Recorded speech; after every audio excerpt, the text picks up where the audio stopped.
Istri seorang miliarder, Clarissa Ayu Widyatama, hampir meninggal saat melahirkan. 12 dokter kelas dunia sudah mencoba segala cara selama 41 jam, tapi tak ada yang berhasil. Bayinya tersangkut dan waktu makin menipis. Sampai seorang petugas kebersihan 52 tahun bernama Mariska Rati Wirajaya yang menggenggam pel lantai melakukan sesuatu yang membuat semua dokter di ruangan itu terpaku. Ia mengetuk pintu ruang bersalin dan mengucapkan 5 kata yang seharusnya membuatnya diseret petugas. Keamanan, aku bisa selamatkan bayimu. Ia tak punya gelar, tak punya izin praktik, hanya sepasang tangan yang dulu pernah membantu persalinan di desa di Flores, NTT, tempat yang bahkan banyak orang kota tak akan tahu letaknya. Selama 17 tahun ia mengepel lantai rumah sakit ini dalam diam. Namun Nenek Lestari Wirajaya pernah mengajarinya rahasia yang tak diajarkan di FKUI. Teknik turun-temurun 7 generasi yang bisa memutar posisi bayi tanpa operasi. Sang miliarder Pratama Adi Widyatama nyaris mengusirnya karena istrinya tinggal. Hitungan menit menuju operasi sesar darurat yang bisa merenggut nyawa. Keluar sekarang. Kenapa harus percaya petugas kebersihan dibanding 12 dokter top? Ini tidak bisa diterima. Tunggu, beri dia kesempatan. Apa? Kenapa? Namun Clarissa Ayu Widyatama menatap mata Mariska Rati Wirajaya dan melihat sesuatu yang tak dimiliki para spesialis mahal itu. Keyakinan. Biarkan dia mencoba, bisik Clarissa Ayu Widyatama. Mariska Rati Wirajaya hanya diberi 5 menit. Jika gagal, ia kehilangan segalanya. Pekerjaannya, mungkin juga kebebasannya, tetapi jika berhasil, ia membuktikan bahwa perempuan yang selama ini diabaikan ternyata lebih paham daripada para ahli yang selalu dipercaya. Ia menempelkan telapak tangannya yang kasar, lelah oleh cairan pembersih, ke perut Clarissa Ayu Widyatama. Dan apa yang terjadi dalam 10 menit berikutnya akan menjadikannya pahlawan atau menghancurkan hidupnya. Detak jantung bayi terus menurun, para dokter menyiapkan ruang operasi, dan Mariska Rati Wirajaya mulai melakukan sesuatu yang tak pernah mereka lihat. 3 jam sebelumnya ia hanyalah petugas kebersihan yang tak dianggap. Memegang pel, bukan menolong persalinan. Namun ia mendengarkan, dan apa yang ia dengar dari balik pintu. Ruang bersalin membuat darahnya membeku. Dokter berganti-ganti protokol, suara mereka makin putus asa, jeritan Clarissa Ayu Widyatama berubah dari kuat menjadi lemah, dari tegar menjadi nyaris menyerah, dan Mariska Rati Wirajaya tahu persis masalahnya karena sebelum usia 20 ia sudah membantu 14 persalinan di kampungnya. Bayinya posisi belakang, menghadap ke atas, menekan tulang belakang ibu, posisi yang tak akan terselesaikan hanya dengan alat medis modern, tetapi bisa dikoreksi Nenek Lestari Wirajaya dalam 10 menit dengan tangan terampil dan pengetahuan lama. Mariska Rati Wirajaya menatap pintu, melirik petugas keamanan yang berpatroli, lalu melihat pantulan dirinya di lantai rumah sakit yang mengilap, memikirkan jika ia salah ia pasti dipecat, mungkin dipulangkan paksa, bahkan bisa dituntut karena bertindak tanpa izin. Lalu ia membayangkan jika ia benar tetapi diam saja. Bayi itu akan mati, mungkin ibunya juga, dan beban itu akan ia bawa seumur hidup. Suara Nenek Lestari Wirajaya terngiang. Kalau kamu tahu cara menolong, diam itu sama saja menyakiti. Maka Mariska Rati Wirajaya meletakkan pelnya, merapikan seragam skrab lusuhnya, dan mengetuk pintu ruang bersalin. Seberapa besar risiko yang mau kamu ambil untuk menyelamatkan 2 nyawa ketika dunia bilang kamu tak berhak mencoba? Mariska Rati Wirajaya sudah belajar menjadi tak terlihat jauh sebelum ia merantau ke Jakarta. Itu adalah keterampilan bertahan hidup yang Mariska Rati Wirajaya pelajari sejak kecil di desa di Flores, NTT. Desa yang begitu miskin sampai-sampai kadang kalau kamu terlihat, kamu justru jadi sasaran. Ketika kamu tumbuh di tempat yang serba kurang dan keputusasaan begitu dekat, kamu cepat paham bahwa cara paling aman untuk hidup adalah mengambil ruang sekecil mungkin. Bergerak seperti asap, bernapas seperti rahasia, menjadi begitu mudah dilupakan sampai orang-orang berkuasa tak perlu diingatkan bahwa kamu juga butuh hal-hal yang mereka enggan bagi. Ia merantau ke Jakarta 17 tahun lalu hanya dengan uang sekitar 3 jutaan rupiah yang ia jahit di lapisan dalam mantelnya dan alamat sepupu yang pernah berjanji memberi tempat tidur. Tetapi sepupu itu sudah pindah 2 bulan sebelum Mariska Rati Wirajaya tiba tanpa meninggalkan kabar apapun, dan minggu pertamanya di kota ia habiskan tidur di ruang bawah sebuah gereja, makan roti dan nasi bungkus donasi, sambil bertanya-tanya apakah ia baru saja membuat kesalahan terbesar dalam hidupnya. Pekerjaan di RS Memorial Menteng terasa seperti mukjizat, setidaknya begitu kata Biro Penyalur Kerja. Petugas kebersihan shift malam, gaji UMR, tanpa tunjangan, tapi pekerjaan itu resmi dan ada slip gaji sungguhan. Dan setelah 6 bulan mereka bahkan membantu mengurus izin kerja. Mariska Ratih Wirajaya begitu bersyukur sampai tak pernah mengeluh. Tentang toilet yang ia sikat, muntahan yang ia pel, atau cara dokter dan perawat menembusnya dengan tatapan kosong seolah ia kaca. Namun Mariska Ratih Wirajaya membawa sesuatu yang tak dimiliki para dokter itu. Pengetahuan 7 generasi bidan kampung. Perempuan-perempuan yang menyambut kelahiran hanya dengan tangan, kebijaksanaan, dan penolakan mutlak untuk membiarkan ibu meninggal jika masih ada yang bisa dilakukan. Nenek Lestari Wirajaya sendiri adalah penolong persalinan utama di desanya selama 40 tahun, menolong lebih dari 600 kelahiran dan hanya kehilangan 3. Dan 3 kehilangan itu menghantuinya sampai hari terakhir. Lalu sejak Mariska Ratih Wirajaya baru berusia 8 tahun, Nenek Lestari Wirajaya mulai mengajarinya, bukan karena ia meminta, melainkan karena suatu pagi Nenek Lestari Wirajaya menatap cucunya dan berkata, "Kamu punya tangan yang tepat, aku bisa lihat, rasa tahu, itu ada di jari-jarimu." Mariska Ratih Wirajaya baru mengerti maksudnya saat persalinan pertamanya pada usia 12. Ketika tetangganya mulas pukul 2 dan tak ada waktu menuju puskesmas di kecamatan sebelah, maka Nenek Lestari Wirajaya mengajaknya, menempatkan tangan kecilnya di perut ibu yang sedang berjuang, dan mengajarinya merasakan hal-hal yang tak terlihat. Posisi bayi, kuatnya kontraksi, kapan perlu intervensi, dan kapan yang dibutuhkan hanya kesabaran. Saat usianya 16, Mariska Ratih Wirajaya sudah mendampingi persalinan sendirian, dan pada usia 18 ia mulai punya nama. Para perempuan sengaja memintanya. Bahkan berjalan berjam-jam agar Mariska Ratih Wirajaya yang menyambut bayi mereka. Ia pernah menolong kelahiran kembar di tengah hujan badai hanya dengan cahaya lampu minyak tanah. Ia membetulkan bayi sungsang dengan teknik lembut yang diwariskan Nenek Lestari Wirajaya dari generasi sebelumnya. Gerakan halus yang membujuk bayi berputar tanpa operasi. Dan ia pernah menyelamatkan seorang ibu yang perdarahan dengan ramuan serta titik tekan yang oleh dokter kota mungkin dianggap tak masuk akal. Tetapi kemudian kekerasan datang ke desanya. Kelompok kriminal yang menguasai wilayah mulai memaksa pemuda direkrut, membunuh yang menolak, keponakan Mariska Ratih Wirajaya dibunuh.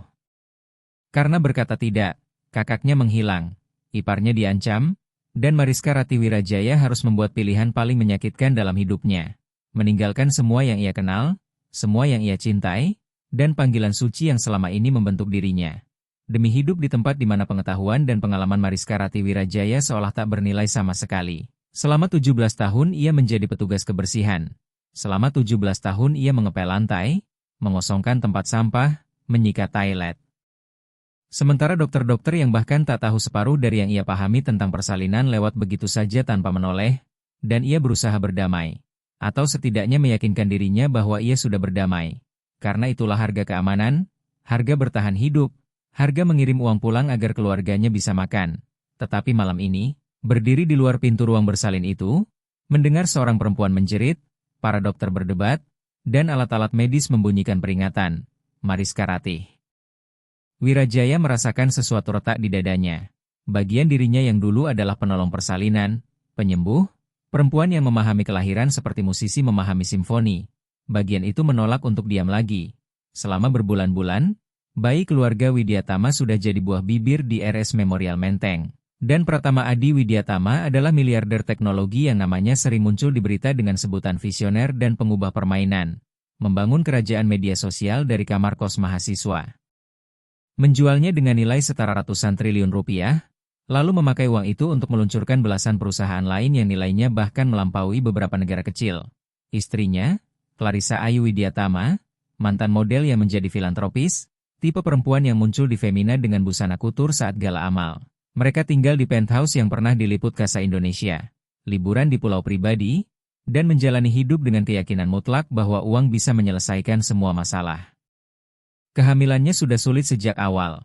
Clarissa Ayu Widyatama berusia 43 tahun, termasuk usia kehamilan berisiko menurut kebidanan, dan ini adalah anak biologis pertama mereka setelah bertahun-tahun menjalani program kesuburan.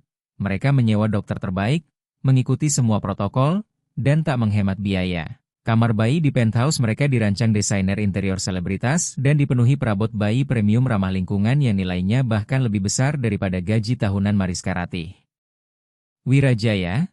Ketika Clarissa Ayu Widyatama mulai mulas 2 hari lalu, Pratama Adi Widyatama mengatur agar ia melahirkan di ruang bersalin mewah VVIP. Ruang yang lebih mirip hotel bintang 5 daripada fasilitas medis. dan ia mengumpulkan tim impian dokter kandungan, masing-masing spesialis untuk bagian tertentu dari persalinan berisiko tinggi. Dr. Kartika Anggraeni dari UGM, Dr. Jayadi Mahendra dari Unair, Dr. Prima Adhitama dari FKUI Depok, dan Dr. Rizal Febrianto dari ITB, total 12 dokter. Dengan gelar, izin, dan reputasi yang dibangun puluhan tahun, tetapi selama 41 jam 12 dokter itu justru terus kalah. Mariska Rati Wirajaya sedang membersihkan koridor di luar suite saat krisis pertama pecah sekitar jam ke-30, ia mendengar suara orang berhamburan, bunyi monitor yang semakin panik, langkah kaki berlari. Lalu seorang perawat menerobos keluar hampir menyenggol troli kebersihannya sambil berteriak memanggil dokter anestesi. Dan Mariska Rati Wirajaya menempel ke dinding. Seperti biasa, tak terlihat, menyaksikan kekacauan. 11 jam berikutnya ia merangkai potongan peristiwa dari obrolan yang tertangkap telinga dan wajah tenaga medis yang makin putus asa saat keluar masuk. Bayi itu tersangkut. Setiap kali Clarissa Ayu Widiatama mengejan detak jantung bayi jatuh sangat rendah, para dokter sudah mencoba segalanya. Mengubah posisi, manipulasi manual, obat untuk menguatkan kontraksi, obat untuk merilekskan pembukaan. Namun tak ada yang berhasil. Sekarang mereka membahas operasi sesar, tetapi komplikasinya menumpuk. Tekanan darah Clarissa Ayu Widiatama sangat tinggi. Darah yang hilang sudah melewati batas aman. Tubuhnya kelelahan setelah persalinan yang terlalu lama sehingga operasi membawa risiko besar. Dokter anestesi khawatir soal fungsi jantung Clarissa Ayu Widiatama. Dan tim bedah masih berdebat apakah akan memakai anestesi total atau mencoba membuatnya tetap sadar. Mariska Rati Wirajaya mendengarkan semua itu dan, dengan keyakinan sedalam tulang yang lahir dari pengalaman menolong begitu banyak kelahiran, ia tahu persis akar masalahnya. Ia menangkapnya dari uraian posisi bayi, dari pola penurunan detak jantung janin, dari cara para dokter menjelaskan nyeri punggung Clarissa Ayu Widiatama yang menjalar sampai ke kaki. Presentasi posterior, bayi menghadap ke atas, tulang punggung bayi menempel pada tulang punggung ibu, berusaha turun melalui panggul dengan sudut yang membuat jalan lahir nyaris mustahil. Itu masalah yang sering terjadi. Dan Nenek Lestari Wirajaya pernah mengajarkan Mariska Rati Wirajaya cara memperbaikinya saat ia berusia 13 tahun. Kamu jangan melawan bayinya. Begitu pesan Nenek Lestari Wirajaya. Kamu menari dengannya, kamu cari irama kontraksi, kamu rasakan. Di mana bahu bayi, lalu kamu arahkan. Pelan, pelan, seperti membujuk bunga untuk mekar. Memaksa hanya akan memperburuk, tetapi sabar dan tangan terampil akan membuat semuanya benar. Para dokter di dalam ruangan bekerja berdasarkan buku ajar dan protokol, menatap angka di layar, hasil USG, data monitor, namun mereka tak bisa merasakan apa yang akan Mariska Rati Wirajaya rasakan jika ia diizinkan menempelkan tangan ke perut Clarissa Ayu Widiatama. Mereka tak bisa menangkap posisi tubuh bayi secara tepat, tak bisa merasakan pergeseran halus yang menandakan kapan bayi siap berputar. Tak bisa berbicara lewat telapak tangan tentang hal yang terlewat oleh mesin. Sementara waktu bayi makin habis. Akhirnya Mariska Rati Wirajaya mengetuk pintu ruang bersalin, ketukan ragu-ragu, bukan ketukan mantap orang yang merasa berhak ada di sana, melainkan sentuhan pelan seseorang yang tahu ia sedang melangkahi batas. Pintu terbuka sedikit dan seorang perawat muncul dengan wajah lelah dan tegang. Ada apa? Mariska Rati Wirajaya berkata dengan bahasa Indonesia yang hati-hati. Logat perantaunya membuat setiap kata terdengar tertahan dan terukur. Maaf mengganggu, tapi saya dengar bayinya tersangkut. Mungkin saya bisa bantu. Perawat itu berkedip, seakan tak percaya. Kamu petugas kebersihan. Iya, tapi di kampung saya penolong persalinan. Saya sudah menolong banyak kelahiran. Yang sulit juga, saya rasa saya tahu masalahnya. Wajah perawat berubah dari lelah menjadi jengkel. Bu, di dalam ada 12 dokter kandungan terbaik. Kalau bayinya posisi posterior, Mariska Rati Wirajaya menyela. Ia tahu dirinya nekat dan sedang mempertaruhkan segalanya. Tetapi suara Nenek Lestari Wirajaya diingatannya lebih keras daripada rasa takutnya. Bayinya menghadap ke atas, kepalanya menekan tulang punggung ibu. Itu sebabnya sakit punggungnya parah dan bayi tidak bisa turun. Perawat mulai menutup pintu, namun Mariska Rati Wirajaya berkata cepat, "Terima kasih, tapi saya bisa memutar bayinya dari luar dengan tangan, tanpa operasi, 10 atau 15 menit, saya sudah sering melakukannya." Perawat menegaskan, "Bu, mundur dan biarkan kami bekerja." Lalu pintu tertutup tepat di depan wajah Mariska Rati Wirajaya. Ia berdiri lama menatap kayu pintu yang licin, merasakan beratnya rasa tak berarti menekan bahunya. Tentu saja mereka tidak mendengarkan. Kenapa mereka harus mendengarkan? Ia bukan siapa-siapa, hanya petugas kebersihan, perantau dengan logat dan seragam skrabiang. Sudah pudar, pengetahuannya tidak datang bersama ijazah kampus bergengsi. Pengalamannya pun tak pernah dianggap sah oleh sistem medis yang mereka agungkan. Ia tak terlihat, dan orang-orang yang tak terlihat tidak pernah diberi kesempatan menyelamatkan nyawa. Mariska Rati Wirajaya mengangkat kembali pelnya dan mulai melangkah pergi. Ia sudah mencoba, sudah bersuara. Itu lebih dari yang biasanya ia lakukan. Kini ia bisa kembali menjadi tak terlihat, kembali membersihkan lantai, kembali diam. Kembali menerima posisinya di dunia. Namun dari balik pintu tertutup itu ia mendengarnya. Jeritan Clarissa Ayu Widyatama, bukan jeritan persalinan yang efektif, melainkan jeritan putus asa dan ketakutan seorang perempuan yang sudah didorong melewati batas, dan di bawah jeritan itu terdengar suara dokter Kartika Anggraeni yang tegang menahan panik. Detak jantung janin terus turun. Kita harus segera lakukan operasi sesar darurat sekarang. Mariska Rati Wirajaya berhenti melangkah, karena 60 detik berikutnya akan mengubah segalanya. Lalu ia berbalik dan mengetuk pintu itu lagi. Kali ini lebih keras, lebih tegas, ketukan yang menuntut perhatian. Perawat yang sama membuka pintu dengan wajah benar-benar marah.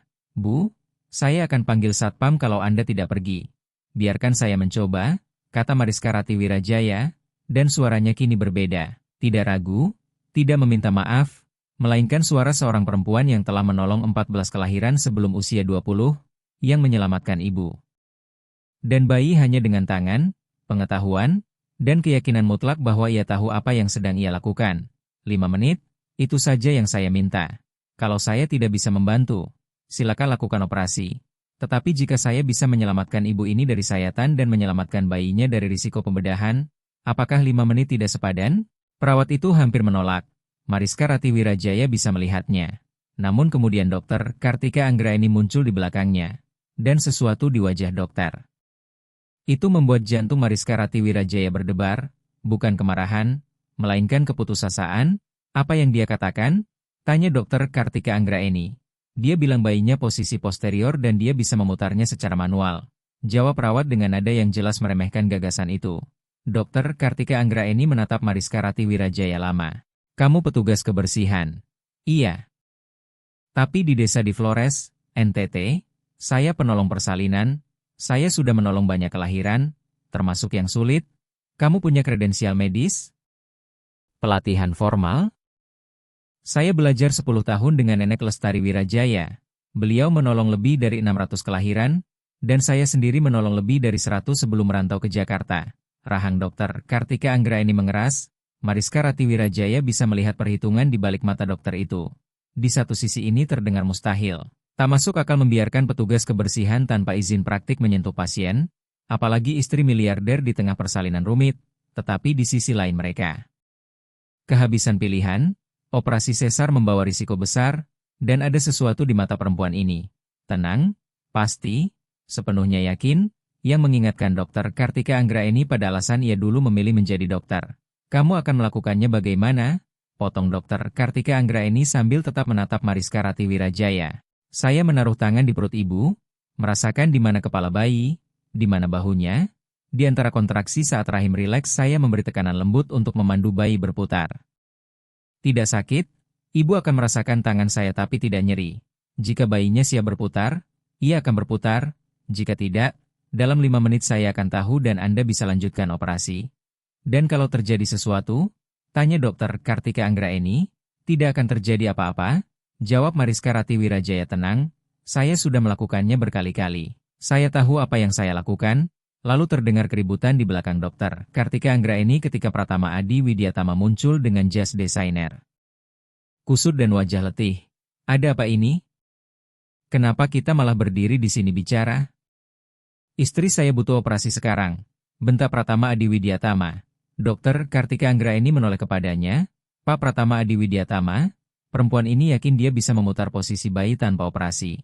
Pratama Adi Widyatama menatap Mariska Rati Wirajaya seolah ia baru saja muncul dari udara kosong. "Dia siapa?" "Saya petugas kebersihan di sini," jawab Mariska Rati Wirajaya. "Tapi dulu saya penolong persalinan." "Petugas kebersihan?" Suara Pratama Adi Widyatama penuh ketidakpercayaan. "Anda mau istri saya ditangani petugas kebersihan padahal kita punya 12 dokter terbaik di negeri ini?" "Pak," ujar dokter Kartika Anggraeni hati-hati, Operasi dalam kondisi istri Bapak sekarang berisiko besar, kalau ada peluang untuk menghindarinya. Tidak, potong Pratama Adi Widyatama tegas, sama sekali tidak, kita lakukan operasi. Saya tidak peduli risikonya, saya mau dokter beneran yang menangani istri saya, bukan orang yang, ia menahan kata terakhirnya, tapi semua orang tahu hinaan apa yang nyaris keluar.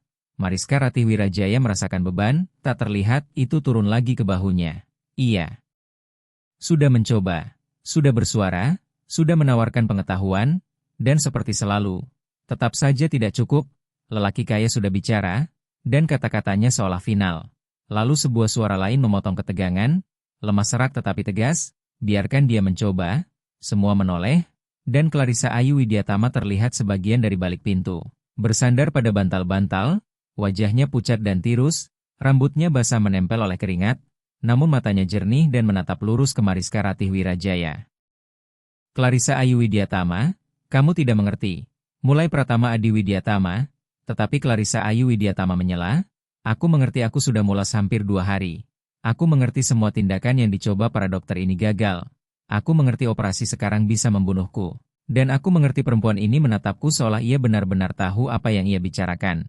Lalu ia memusatkan pandangan pada Mariska Ratih Wirajaya. Kamu yakin bisa memutar bayiku? Iya, jawab Mariska Ratih Wirajaya. Saya yakin. Kalau begitu lakukan, kata Clarissa Ayu Widyatama pelan. Tolong, aku ingin mencoba. Ruangan mendadak senyap, karena inilah momen yang mengubah segalanya. Mariska Ratih Wirajaya akan melakukan sesuatu yang bisa menjadikannya pahlawan atau menghancurkan hidupnya. Pratama Adi Widyatama menatap istrinya, menatap para dokter, menatap Mariska Ratih Wirajaya, lalu kembali menatap istrinya. Sejenak Mariska Ratih Wirajaya mengira ia akan menolak dan memakai kuasa uangnya untuk memaksa keputusan, tetapi sesuatu berubah di wajah Pratama Adi Widyatama. Mungkin lelah, mungkin putus asa, mungkin ini pertama kalinya ia menemui masalah yang tak bisa langsung diselesaikan oleh uang. Akhirnya ia berkata, 5 menit, kamu dapat 5 menit, kalau tidak berhasil, kita langsung operasi, dokter. Kartika Anggraeni mengangguk, setuju, lalu ia menatap Mariska Ratih Wirajaya, kamu boleh mencoba, tapi aku akan memantau semuanya, kalau ada hal yang mengkhawatirkan, kita hentikan segera. Mariska Ratih Wirajaya masuk ke ruang bersalin yang luas, lebih mirip suite hotel mewah daripada ruang medis. Ada bak berendam untuk persalinan di sudut, kursi pijat, lampu suasana yang bisa diatur sesuai tahap kontraksi, dan mesin-mesin canggih yang memantau setiap indikator kesehatan ibu dan janin. Di tengah semua teknologi mahal itu terbaring Clarissa Ayu Widyatama. Seorang ibu yang kesakitan dan mati-matian berusaha melahirkan bayinya, Mariska Ratih Wirajaya mendekati ranjang perlahan. Tangannya seolah sudah tahu apa yang harus dilakukan.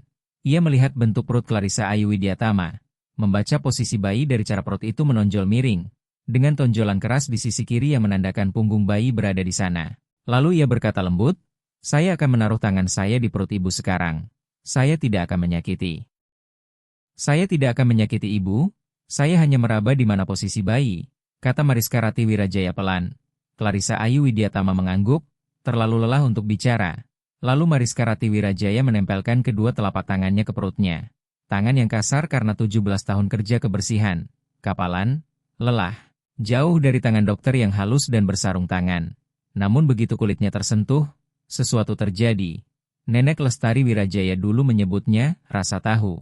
Ikatan sekejap antara penolong persalinan dan ibu, antara tangan terampil dan tubuh yang sedang berjuang, saat informasi mengalir dua arah dan ada hal-hal yang bisa dirasakan tanpa bisa diukur mesin. Mariska Ratih Wirajaya langsung membaca bayinya. Kepalanya sudah di bawah, itu baik, tetapi rotasinya salah, menghadap ke depan, bukan ke arah tulang punggung ibu, ia merasakan bahu, lengkung tulang punggung, posisi tangan kaki, dan cara bayi itu terjepit di panggul sehingga tak bisa turun karena sudutnya keliru. Dan ia merasakan sesuatu lagi. Bayi itu lelah tetapi tidak gawat, seolah menunggu. Menunggu seseorang menolong dan memahami. Nenek Lestari Wirajaya dulu sering berkata bahwa bayi tahu kapan orang di sekelilingnya sedang melawan tubuhnya. Bukan bekerja bersama, dan kadang yang perlu dilakukan hanyalah menunjukkan jalannya. Baik, bisik Mariska Ratih Wirajaya, seolah berbicara pada bayi sekaligus pada ibunya. Saya mengerti, kita perbaiki sekarang, lalu kontraksi datang. Mariska Ratih Wirajaya Menahan tangan tetap diam, merasakan gelombang tegang menyapu rahim Clarissa Ayu Widyatama, merasakan bayi bereaksi pada tekanan, dan ia menunggu sabar sampai kontraksi selesai dan perut kembali lunak. Barulah ia mulai bekerja. Tangannya bergerak dengan keyakinan yang lahir dari latihan panjang.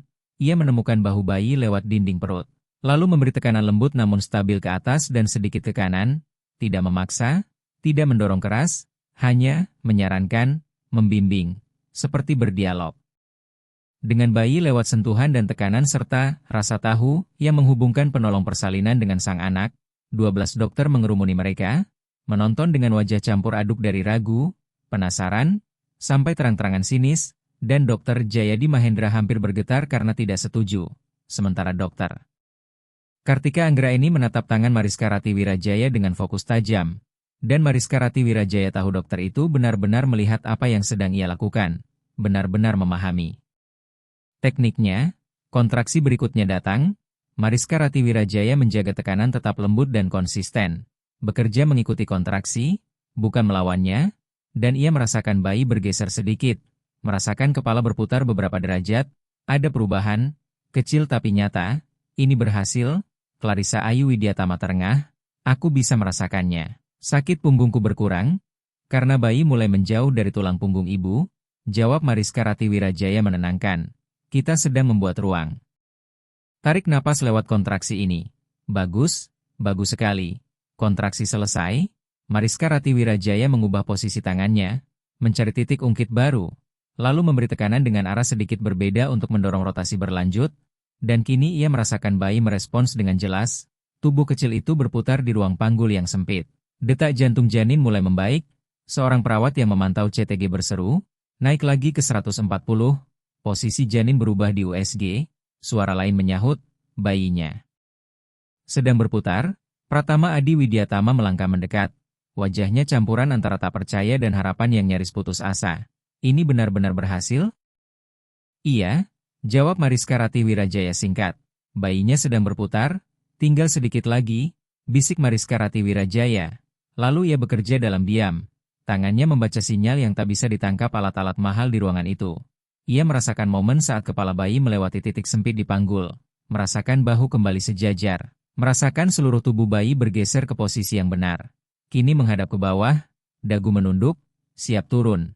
Sudah, kata Mariska Rati Wirajaya sambil menarik tangannya.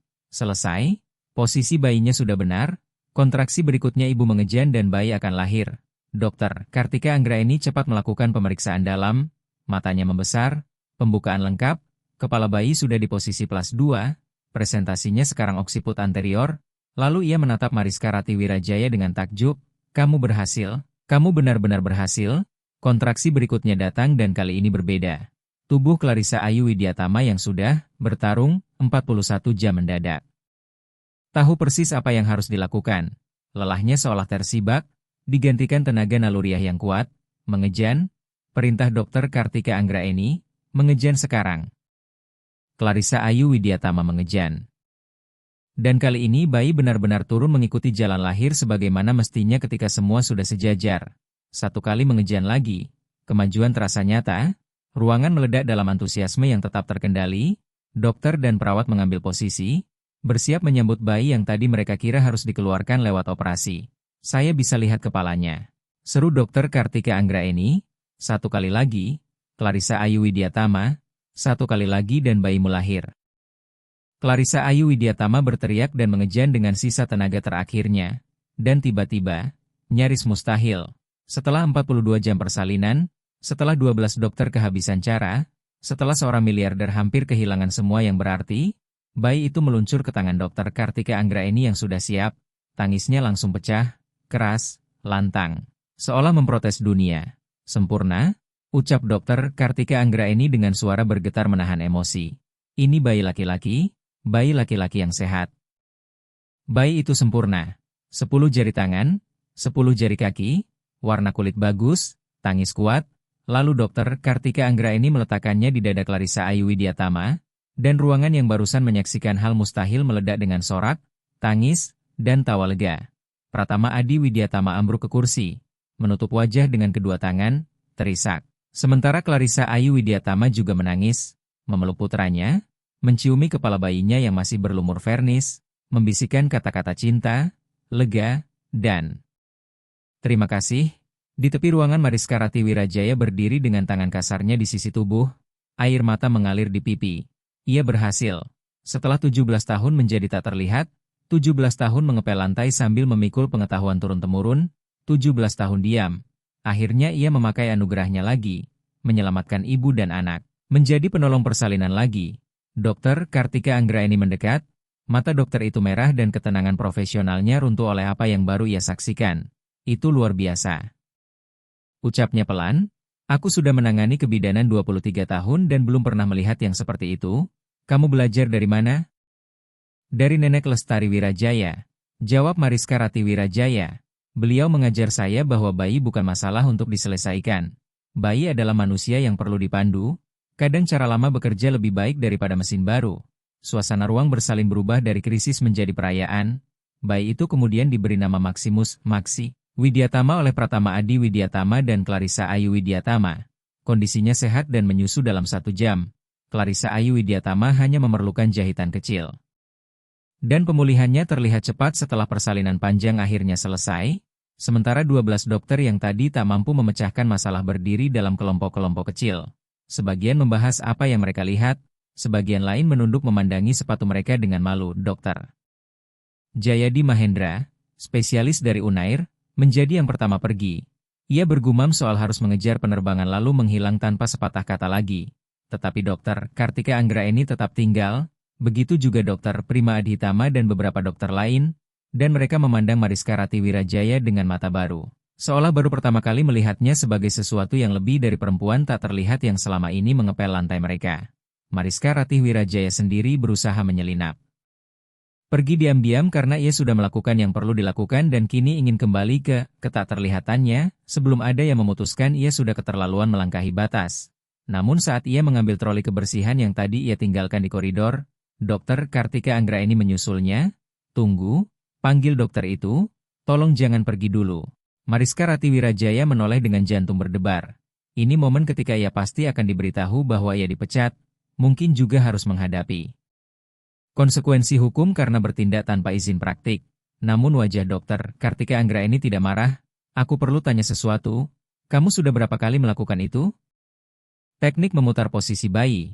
Berkali-kali. Jawab Mariska Rati Wirajaya hati-hati. Di desa di Flores, NTT, bayi posisi posterior itu sering, kami tidak punya operasi. Jadi kami belajar memutarnya, dan tingkat keberhasilanmu? Saya tidak pernah kehilangan bayi karena posisi yang salah. Kadang memang tidak langsung bisa berputar, jadi kami bantu ibunya berusaha lebih kuat, ganti posisi berkali-kali. Tapi bayinya selalu lahir. Selalu, Dokter Kartika Anggraeni menggeleng pelan. Kamu sadar tidak apa yang kamu punya? Pengetahuan yang kamu bawa, teknik yang kamu pakai tadi ada disebut di beberapa buku kebidanan lama. Tapi dianggap usang, kebanyakan dokter kandungan modern bahkan tidak mempelajarinya lagi. Kalau posterior menetap kami langsung operasi sesar. Tapi yang kamu lakukan di dalam tadi, suaranya sempat tercekat, kamu membuatnya tampak mudah. Kamu tahu persis di mana menaruh tangan, persis seberapa kuat tekanannya, persis kapan memberi dorongan dan kapan menunggu. Itu bukan keberuntungan, itu keterampilan, itu penguasaan. Mariska Rati Wirajaya tak tahu harus menjawab apa. Selama 17 tahun ia diberitahu lewat 1000 isyarat bahwa pengetahuannya tak bernilai. Pengalamannya tak dihitung. Ia harus tetap di tempatnya dan membiarkan para profesional menangani hal penting. Dan kini dokter yang terdidik dan bergengsi ini menatapnya seolah penuh hormat. Akhirnya Mariska Rati Wirajaya berkata, saya belajar dari guru terbaik, Nenek Lestari Wirajaya penolong persalinan yang hebat, beliau mengajari saya mendengarkan bayi, merasakan apa yang terjadi, bukan hanya menatap mesin. Maukah kamu? Dokter Kartika Anggraeni sempat ragu lalu maju. Maukah kamu mengajar orang lain? Yang kamu lakukan malam ini bukan cuma soal satu bayi. Ada ribuan perempuan yang akhirnya menjalani operasi sesar yang sebenarnya tidak perlu karena posisi posterior. Kalau kami bisa belajar teknikmu dan mengajarkannya ke dokter lain, kami bisa menurunkan komplikasi operasi, mempercepat pemulihan, menekan biaya, mengurangi trauma. Kamu bisa mengubah pelayanan kebidanan. Sebelum Mariska Rati Wirajaya sempat menjawab, Pratama Adi Widyatama muncul di koridor. Ia sudah merapikan diri, berganti pakaian bersih, tetapi matanya masih merah karena menangis. Lalu ia berjalan lurus ke arah Mariska Rati Wirajaya dan melakukan sesuatu yang membuat semua orang terperangah. Ia berlutut di hadapannya. Seorang miliarder bernilai ratusan triliun rupiah dengan jas yang harganya lebih mahal daripada motor Mariska Rati Wirajaya menekuk lutut di koridor rumah sakit dan menatap ke atas pada petugas kebersihan yang menyelamatkan keluarganya. Saya tidak tahu bagaimana harus berterima kasih. Suara Pratama Adi Widyatama pecah. Malam ini saya hampir kehilangan mereka berdua. Istri saya, anak saya, semua yang paling berarti, dan kamu. Kamu menyelamatkan mereka saat tak ada orang lain yang bisa. Kamu menyelamatkan mereka. Dan saya tadi hampir mengusirmu dari ruangan, hampir menyebutmu bukan siapa-siapa. Pak, tolong berdiri, kata Mariska Rati Wirajaya sangat tidak nyaman. Saya hanya melakukan apa yang saya bisa lakukan. Tidak, kata Pratama Adi Widyatama tegas, dan ia akhirnya berdiri. Kamu bukan hanya melakukan sesuatu. Kamu melakukan hal yang luar biasa, kamu punya anugerah. Lalu ia berhenti sejenak, memilih kata-kata, dan saya menjalani hidup dengan keyakinan bahwa pengetahuan terbaik, keahlian paling berharga, selalu datang dari tempat yang saya duga. Kampus-kampus paling top, institusi paling prestisius, orang-orang dengan kredensial yang benar, dan ternyata saya salah, saya sangat salah. Ia mengeluarkan ponselnya. Siapa nama lengkapmu? Mariska Rati Wirajaya, jawab Mariska Rati Wirajaya, dan Pratama Adi Widyatama mengetik sesuatu lalu menunjukkan layar ponsel. Transfer ban ke rekening Mariska Rati Wirajaya senilai sekitar 1,5 miliar rupiah. Lutut Mariska Rati Wirajaya hampir lemas. Pak, saya tidak bisa. Ini terlalu besar. Saya hanya. Itu bukan bayaran. Potong Pratama Adi Widyatama. Itu baru langkah awal untuk mengucapkan terima kasih. Supaya kamu aman dulu sementara kita pikirkan apa langkah selanjutnya.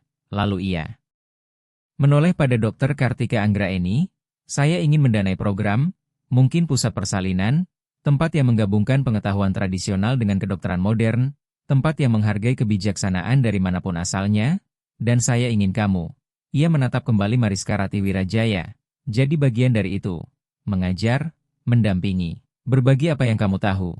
Saya bukan dokter berizin, kata Mariska Rati Wirajaya. Saya tidak bisa praktik tanpa STR dan SIP. Kalau begitu kita cari cara untuk mengubahnya, ujar Pratama Adi Widyatama, atau kita buat peran yang tidak butuh izin praktik, konsultan kebidanan, pendamping persalinan budaya, apapun namanya saya tidak peduli. Yang saya pedulikan adalah memastikan pengetahuanmu tidak hilang. Ia sempat berhenti, menata ulang maksudnya, yang ingin saya katakan, malam ini kamu mengingatkan saya pada sesuatu yang sudah lama saya lupakan. Pengetahuan datang dari banyak tempat, keahlian tidak selalu punya cap resmi, dan kadang orang yang bisa menyelesaikan masalahmu adalah orang yang sejak awal kamu dilatih untuk tidak melihat, dan benar saja, setelah satu keajaiban, lahirlah gelombang baru. Kabar tentang apa yang terjadi di ruang bersalin itu menyebar di RS Memorial Menteng seperti api. Keesokan paginya semua staf sudah tahu cerita. Petugas kebersihan yang menolong kelahiran bayi keluarga Widyatama saat 12 dokter gagal. Sebagian cerita akurat, banyak yang dilebih-lebihkan. Namun semuanya menempatkan Mariska Rati Wirajaya entah sebagai pahlawan atau amatir nekat yang kebetulan beruntung. Manajemen rumah sakit tidak senang, tim hukum jelas lebih tidak senang. Mereka menggelar rapat darurat membahas risiko tanggung jawab, potensi gugatan, dan kemungkinan bencana yang bisa terjadi. Bagi para pengacara, fakta bahwa semuanya berakhir baik tidak menghapus masalah inti. Seorang pegawai tanpa kredensial resmi melakukan intervensi medis tanpa otorisasi. Mariska Rati Wirajaya dipanggil ke kantor administrator di akhir shift. Ia datang dengan dugaan akan dipecat, mungkin bahkan ditahan. Semalaman ia berlatih di kepala apa yang harus ia katakan dan bagaimana menjelaskan. Apakah ia harus menerima hukuman dalam diam atau membela diri? Tetapi saat ia masuk ruang rapat, di sana bukan hanya para administrator melainkan juga Dr. Kartika Anggraeni, Dr.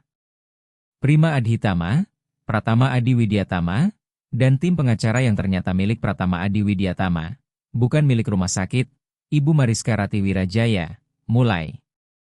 Sang administrator rumah sakit, namanya Rahmat Surya Putra, wajahnya tampak seperti tidak tidur. Apa yang terjadi tadi malam itu sangat tidak lazim. Di ruang rapat itu, Rahmat Surya Putra menatap Pratama Adi Widyatama dan tim pengacaranya. Lalu menatap Mariska Rati Wirajaya. Hitung-hitungan di wajahnya jelas.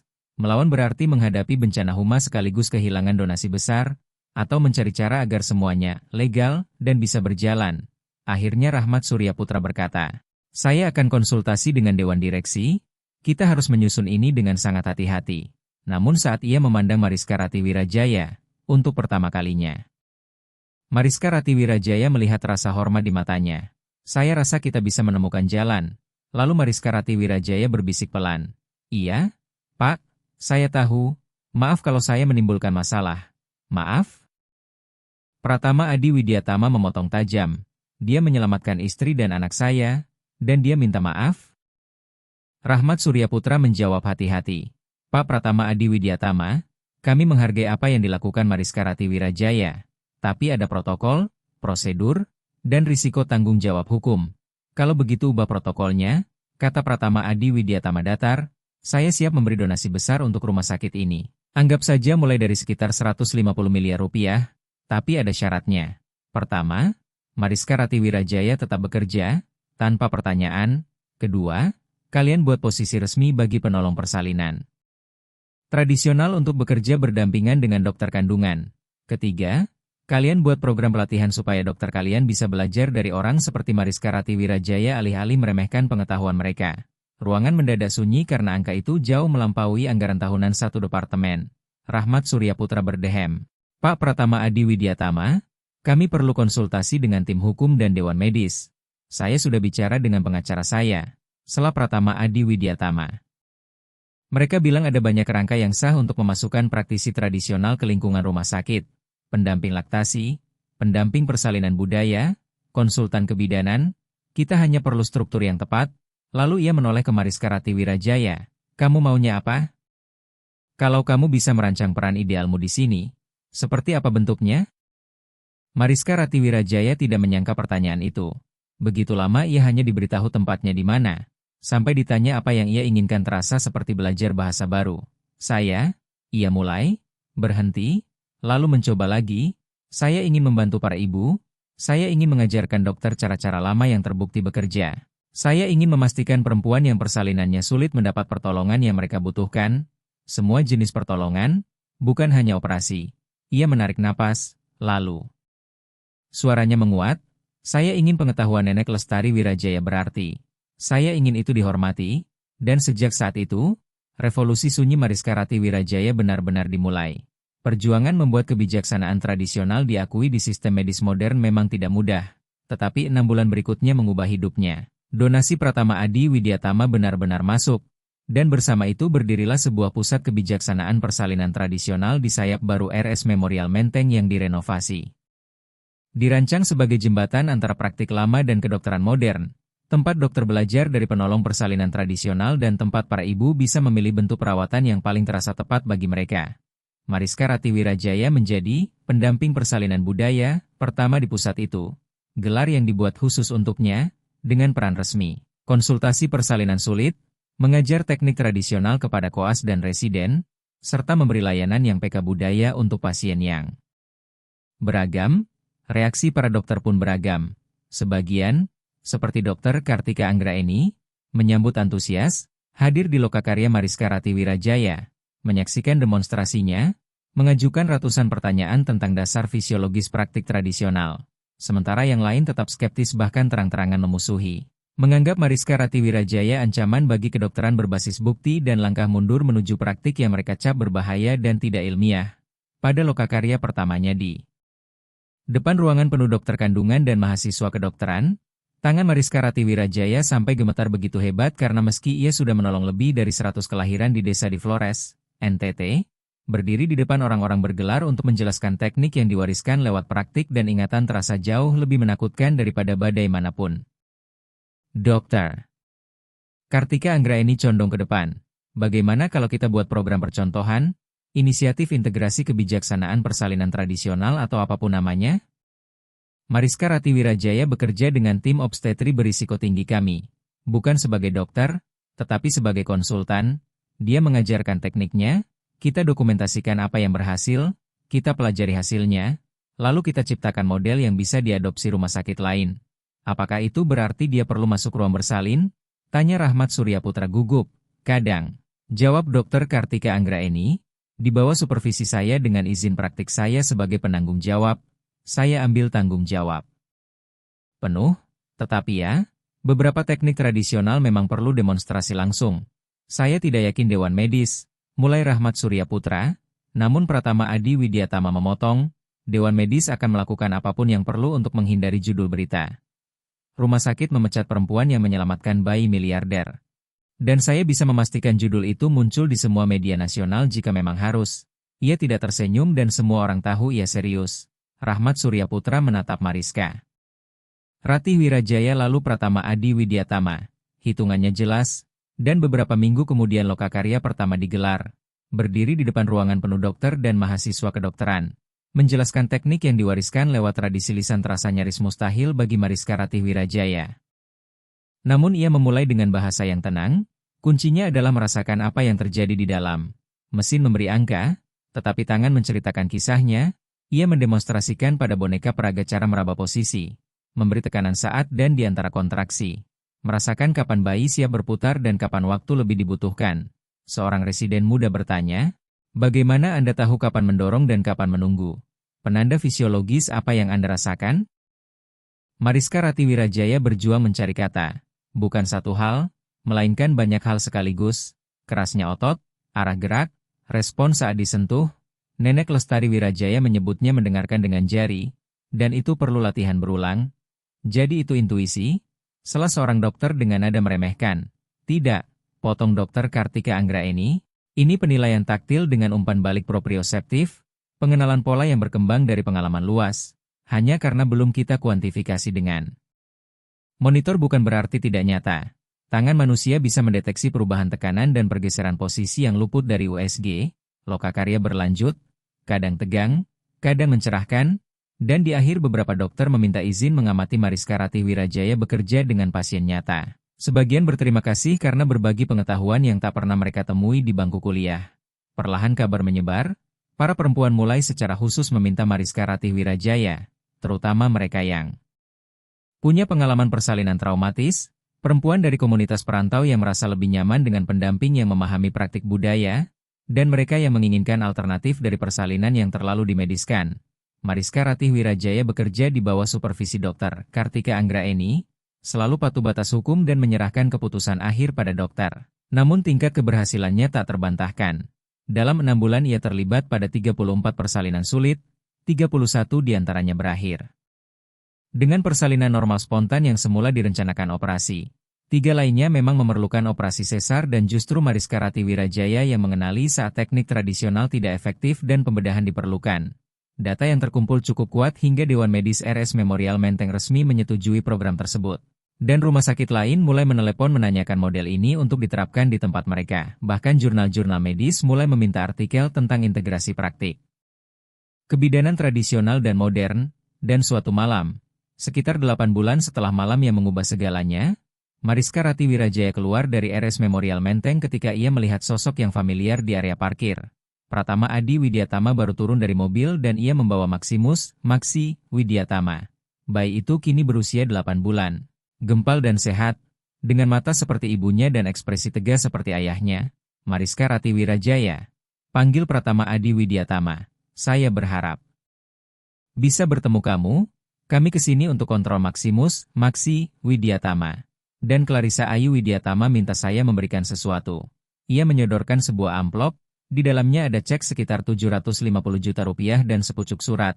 Untuk Mariska Ratih Wirajaya. Begitu isi surat yang ditulis dengan tulisan tangan elegan Clarissa Ayu Widyatama.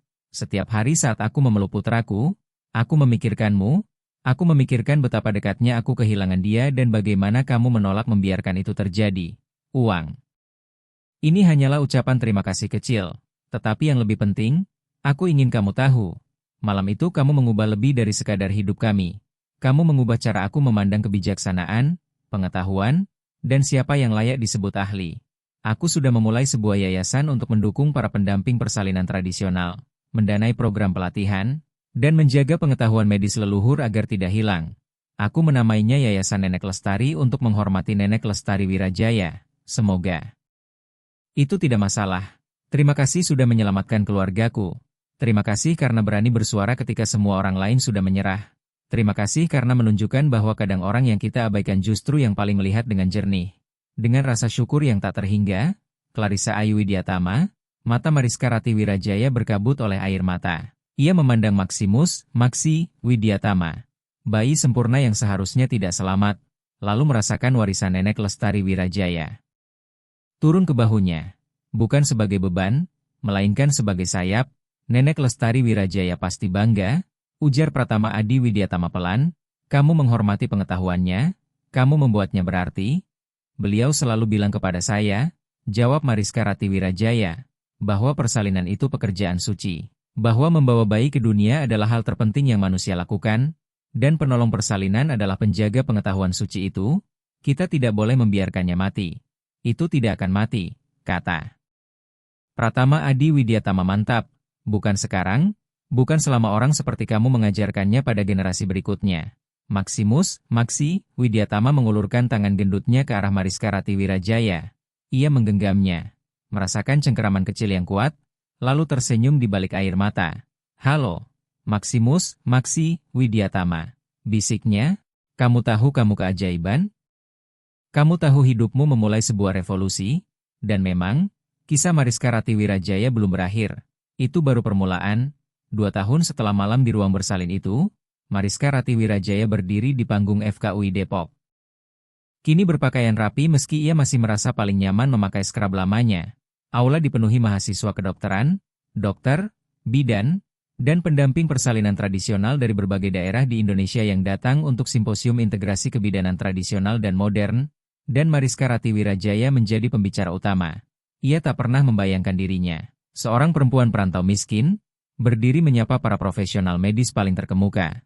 Tetapi Dr. Kartika Anggraeni yang mendorongnya. Yayasan Nenek Lestari yang disponsori Pratama Adi Widiatama mendanai acara.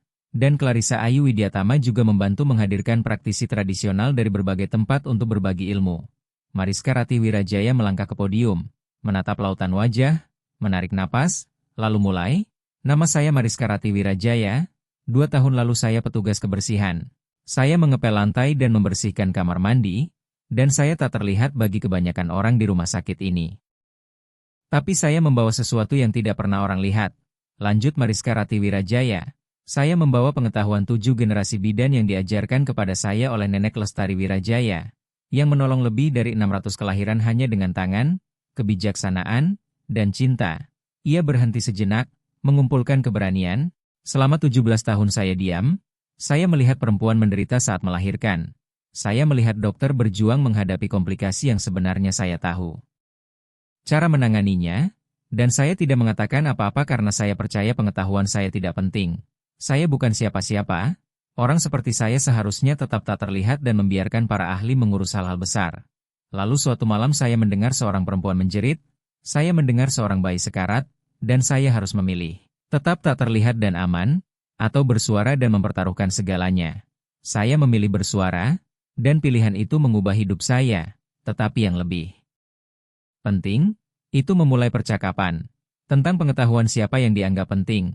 Tentang dari mana keahlian berasal, tentang kebijaksanaan yang kita hilangkan ketika kita memutuskan hanya orang tertentu dengan kredensial tertentu dari tempat tertentu yang boleh disebut ahli. Suara Mariska Rati Wirajaya makin kuat, pengetahuan yang diajarkan Nenek Lestari Wirajaya kepada saya bukan tahayul. Itu ilmu yang lahir dari generasi demi generasi pengamatan teliti, diwariskan lewat tradisi lisan. Karena orang-orang kami tidak punya akses pada buku dan sekolah, itu nyata, itu berharga, dan itu menyelamatkan nyawa. Tetapi itu bukan satu-satunya pengetahuan yang penting. Kedokteran modern juga menyelamatkan nyawa, teknologi, riset, dan praktik berbasis bukti adalah alat yang kuat. Pertanyaannya bukan pengetahuan mana yang lebih baik. Pertanyaannya adalah bagaimana kita menyatukannya. Bagaimana kita membangun sistem kesehatan yang menghargai semua bentuk keahlian. Bagaimana kita memastikan bahwa lain kali ketika seorang perempuan berjuang dalam persalinan, kita punya semua alat yang tersedia, tradisional dan modern, untuk menolongnya. Lalu Mariska Rati Wirajaya memandang Dr. Kartika Anggraeni yang duduk di barisan depan. Saya beruntung bisa bekerja dengan dokter-dokter yang mau belajar, yang cukup rendah hati mengakui mereka tidak tahu semuanya, yang cukup berani mencoba cara berbeda. Tetapi tidak semua praktisi tradisional seberuntung itu. di seluruh Indonesia dan di seluruh dunia. Ada perempuan seperti Nenek Lestari Wirajaya yang membawa pengetahuan yang bisa menyelamatkan nyawa, dan tidak ada yang mendengarkan mereka. Simposium ini adalah awal, program-program yang kita bangun adalah awal, tetapi ini baru awal. Kita butuh lebih banyak rumah sakit yang mau membuka pintunya, lebih banyak dokter yang mau belajar, lebih banyak rasa hormat pada pengetahuan tradisional, lebih banyak pendanaan untuk program yang menjaganya, dan pengakuan yang lebih luas bahwa kebijaksanaan datang dari banyak sumber. Mata Mariska Rati Wirajaya menyapu seluruh hadirin. Nenek Lestari Wirajaya dulu berkata persalinan itu milik perempuan. Bukan milik dokter, bukan milik rumah sakit, bukan milik institusi manapun. Persalinan milik ibu dan bayinya serta misteri suci kelahiran hidup baru. Tugas kita sebagai orang-orang yang bekerja di persalinan, entah kita dokter, bidan, atau pendamping tradisional, adalah melayani proses suci itu. Mendukungnya, melindunginya, ikut campur hanya ketika perlu, dan menghormati semua pengetahuan yang membantu kita melakukannya dengan baik. Ia tersenyum, 2 tahun lalu saya petugas kebersihan, hari ini saya pendamping persalinan budaya. Saya mengajarkan dokter teknik yang diajarkan Nenek Lestari Wirajaya. Saya mendampingi persalinan sulit. Saya membantu para ibu menjalani persalinan yang mereka inginkan, yang terasa benar bagi mereka. Entah itu dengan semua teknologi, tanpa teknologi, atau sesuatu di antaranya. Tetapi saya tetap Mariska Rati Wirajaya. Saya tetap anak dari para perantau, saya tetap perempuan yang tumbuh miskin, dan saya tetap membawa pengetahuan Nenek Lestari Wirajaya. Bedanya, sekarang orang-orang mau mendengarkan, lalu ia menutup dengan suara mantap. Nenek Lestari Wirajaya dulu selalu bilang, kalau kamu tahu cara menolong, diam itu sama saja dengan menyakiti. Saya diam 17 tahun, dan saya tidak akan diam lagi. Dan saya berharap setelah simposium ini, setelah kalian mendengar dari semua praktisi hebat yang hadir hari ini, tidak satupun dari kalian akan memilih diam. Lanjut Mariska Rati Wirajaya, bersuaralah untuk pengetahuan tradisional, hargai itu, pelajari itu, integrasikan ke dalam praktik kalian, hormati para nenek, para bidan, dan para penyembuh yang sudah menemukan cara menyambut bayi dan menyelamatkan ibu jauh sebelum sekolah kedokteran ada. Karena setiap kali kita meremehkan pengetahuan tradisional, kita kehilangan sesuatu yang berharga. Dan setiap kali kita mendengarkan, setiap kali kita belajar, setiap kali kita membangun jembatan di antara bentuk-bentuk keahlian yang berbeda, kita mendapatkan sesuatu yang kuat. Terima kasih sudah mendengarkan kisah saya. Terima kasih sudah hadir, dan terima kasih karena peduli pada persalinan, pada para ibu, pada bayi-bayi, dan pada pelestarian kebijaksanaan yang menjaga mereka tetap selamat. Aula pun meledak oleh tepuk tangan.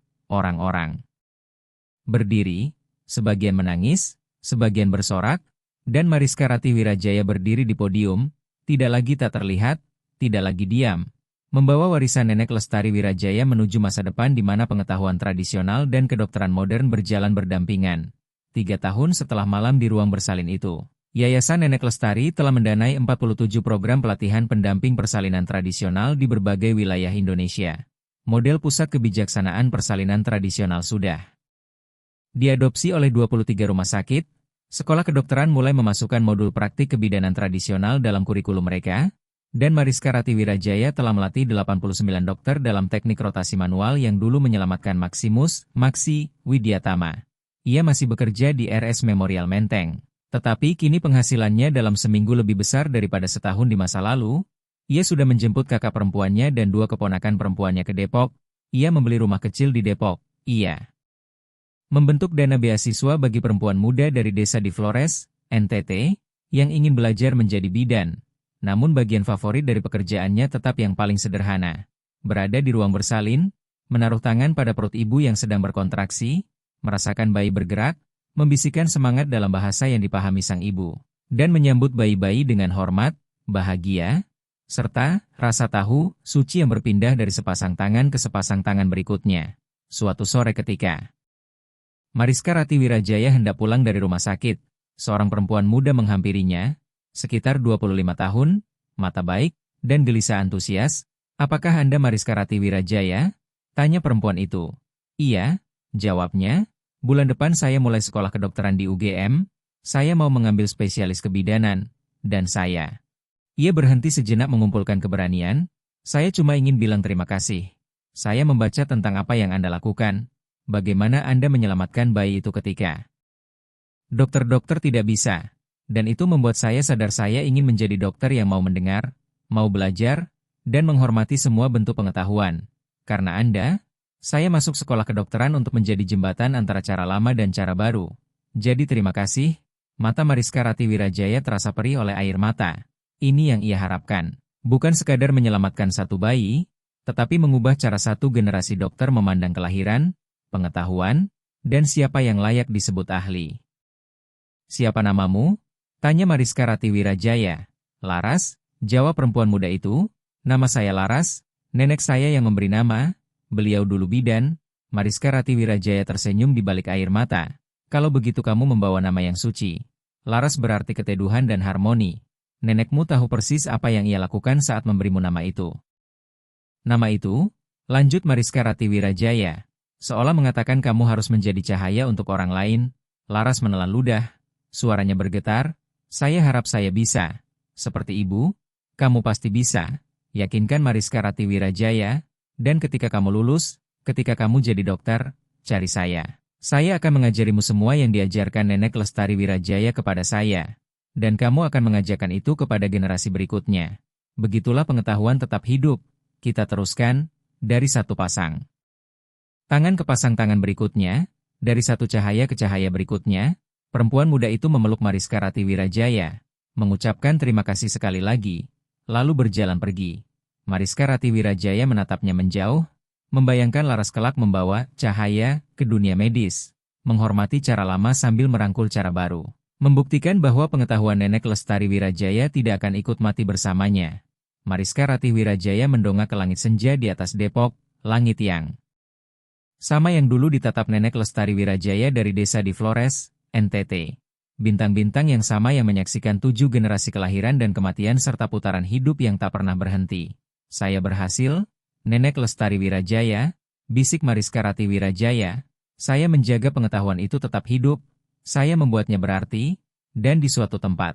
Entah di mana para nenek bersemayam setelah meninggalkan dunia. Mariska Rati Wirajaya percaya Nenek Lestari Wirajaya sedang tersenyum. Terima kasih sudah mengikuti perjalanan luar biasa Mariska Rati Wirajaya dari petugas kebersihan yang tak terlihat menjadi penyembuh yang dihormati. Kalau kisah ini menyentuh, menginspirasi, atau membuatmu memandang berbeda tentang pengetahuan siapa yang layak dihargai, bagikan video ini kepada orang yang perlu mendengarnya hari ini. Ingat, kamu tidak tak terlihat. Latar belakangmu bukan batasan, itu fondasi, dan pengetahuan yang kamu bawa, kebijaksanaan keluargamu, sudut pandang dari pengalamanmu yang unik. Dunia membutuhkan semuanya. Sampai jumpa di kisah berikutnya. Tetap bersyukur, tetap berani, dan jangan pernah berhenti percaya bahwa satu orang bisa mengubah segalanya.